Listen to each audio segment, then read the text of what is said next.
સમાચારો ગુજરાત એટીએસની મોટી કાર્યવાહીના પંજાબના ફાયરિંગ કેસમાં વોન્ટેડ આરોપીની ધરપકડ કરી લેવાઈ છે। ગુજરાત એટીએસે પાલનપુરની સુંદરા હોટેલમાંથી કરી છે ધરપકડ। સુખવિન્દરસિંહની સામે પંજાબના બટાલામાં ફરિયાદ નોંધાઈ છે તો આરોપી જગ્ગુ ભગવાનપુરિયા ગેંગ સાથે સંકળાયેલો હોવાનો ખુલાસો થયો છે। 20 જુલાઈએ ફાયરિંગનું કાવતરું ઘડ્યું હોવાની તેઓએ કબૂલાત કરી છે। સાગરીતો સાથે મળીને ફાયરિંગ કર્યાનું સામે આવ્યું છે। ફાયરિંગ બાદ દિલ્હી, હૈદરાબાદ અને નાંદેડ થઈને તે ગુજરાત આવ્યો હતો। આરોપી સામે હત્યા, ડ્રગ્સ, આર્મ્સ એક્ટ સહિતના ગુનાઓ દાખલ છે। આરોપીને પંજાબ પોલીસને સોંપવાની કાર્યવાહી શરૂ કરવામાં આવી છે। આ અંગે વધુ માહિતી સંવાદદાતા હરીન માત્રાવાડિયા પાસેથી મેળવી। હરીન, જાણવા માંગીશું શું મોટું ઓપરેશન પાર પાડવામાં આવ્યું છે?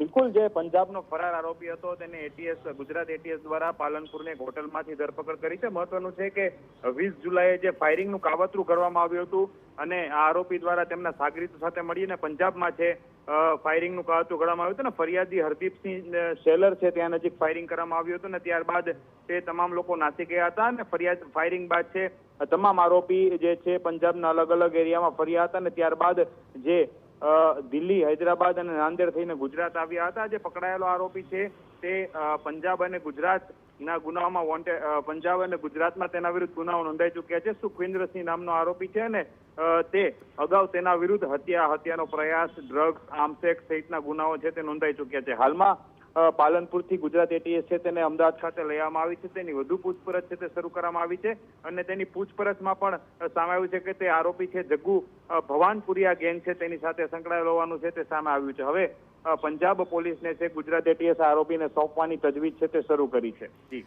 બિલકુલ હરીન, આભાર। તો આ અંગે ગુજરાત એટીએસ દ્વારા મોટી કાર્યવાહી કરવામાં આવી છે જેમાં પંજાબમાં ફાયરિંગ કેસમાં જે સામેલ હતો તે આરોપી ઝડપી લેવાયો છે।